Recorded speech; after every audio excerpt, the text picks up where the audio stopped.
Masih bersama karduk.com.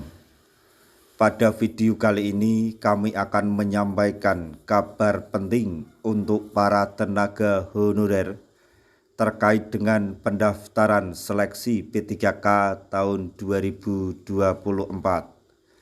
yaitu 3 masalah tenaga honorer saat mendaftar P3K 2024. BKN beri solusi ini agar non-ASN tidak dapat sanksi. Untuk mengetahui lebih jelasnya silahkan simak video ini sampai selesai. Tapi sebelum kami lanjutkan, bagi rekan-rekan yang baru menemukan channel ini, tekan like dan subscribe-nya, dan juga tekan lonceng notifikasinya supaya nanti bisa mengetahui informasi terbaru terkait dengan seleksi P3K atau pengangkatan tenaga honorer menjadi ASN P3K tahun 2024. Sekarang mari kita simak dan cermati penjelasan yang ada di video ini supaya nanti tidak gagal paham.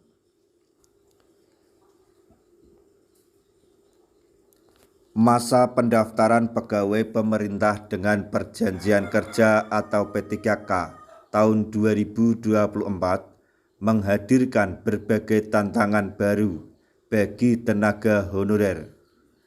Salah satu masalah yang muncul pada seleksi P3K 2024 adalah ketidakcocokan formasi yang dibuka dengan kualifikasi yang dimiliki oleh tenaga honorer di beberapa instansi. Pendaftaran P3K 2024 ini dijadwalkan akan ditutup pada tanggal 20 Oktober mendatang. Namun, selama proses pendaftaran berlangsung, banyak honorer yang mengeluhkan bahwa formasi yang tersedia di tempat mereka bekerja. Selain itu, beberapa tenaga honorer juga menghadapi masalah karena instansi atau satuan kerja perangkat daerah atau SKPD di tempat mereka bekerja tidak membuka formasi yang sesuai dengan jabatan mereka.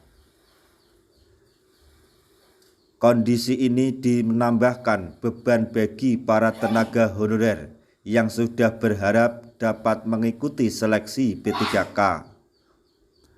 Keluhan lainnya datang dari tenaga honorer teknis.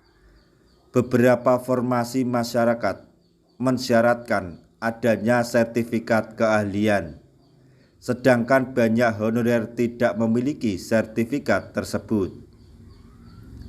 Alhasil, mereka belum dapat melanjutkan proses pendaftaran karena terkendala oleh persyaratan tersebut. Tidak hanya itu, masalah baru muncul terkait penggunaan materai dalam pendaftaran P3K. Ketua Umum Perkumpulan Honorer K2 Indonesia PHK2I, Sahiruddin Anto, mengungkapkan bahwa banyak honorer yang belum paham mengenai penggunaan materai dalam dokumen pendaftaran. Sahiruddin menjelaskan bahwa sebenarnya sudah ada informasi yang disampaikan bahwa pelamar bisa menggunakan materai tempel atau e-materai. Namun, masih banyak yang mengalami kebingungan terkait hal ini yang mengakibatkan keterlambatan dalam proses pendaftaran. Dia juga mengingatkan agar tenaga honorer K2 tidak menunda proses pendaftaran hanya karena terkendala dengan materai. Menurutnya, penting untuk segera menyelesaikan resume agar tidak terhambat di tahap akhir.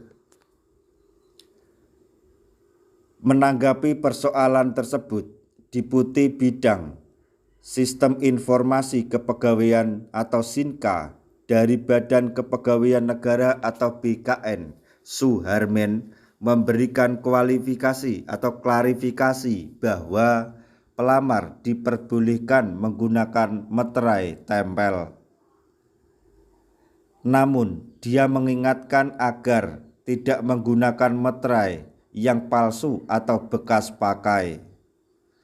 Suharmen menegaskan bahwa penggunaan materai palsu akan berdampak serius bagi pelamar.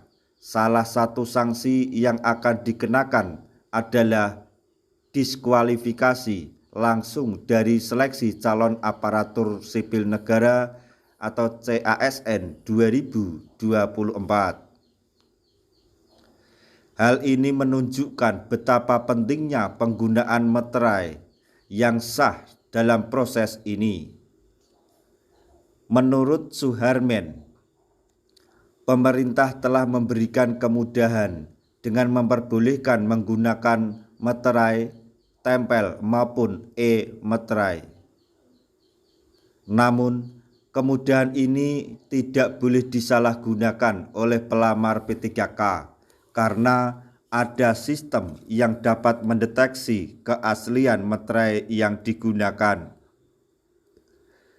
Beliau menambahkan bahwa ada teknologi yang mampu mengecek apakah materai tersebut asli atau palsu, bahkan bisa mendeteksi apakah materai tersebut sudah pernah dipakai sebelumnya. Dengan demikian, pelamar dihimbau untuk berhati-hati dalam menggunakan meterai. Sanksi berat yang diberikan kepada pelamar yang menggunakan meterai palsu tidak hanya sebatas diskualifikasi, tetapi juga bisa berlanjut ke proses hukum. Ini menjadi peringatan keras bagi para pelamar P3K agar mematuhi semua ketentuan yang berlaku. Proses pendaftaran P3K ini menjadi kesempatan penting bagi tenaga honorer untuk mendapatkan status sebagai pegawai pemerintah. Oleh karena itu, setiap honorer yang melamar pada P3K 2024 diharapkan dapat mengikuti semua aturan dan persyaratan dengan cermat.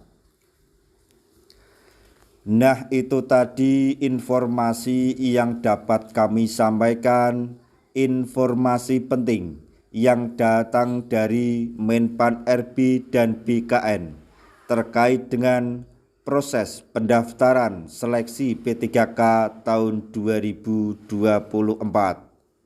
yaitu 3 masalah honorer saat daftar P3K 2024. BKN beri solusi ini agar non-ASN tidak dapat sanksi. Semoga informasi ini dapat bermanfaat bagi rekan-rekan tenaga honorer semuanya. Di akhir video, kami mengucapkan banyak terima kasih. Wassalamualaikum warahmatullahi wabarakatuh.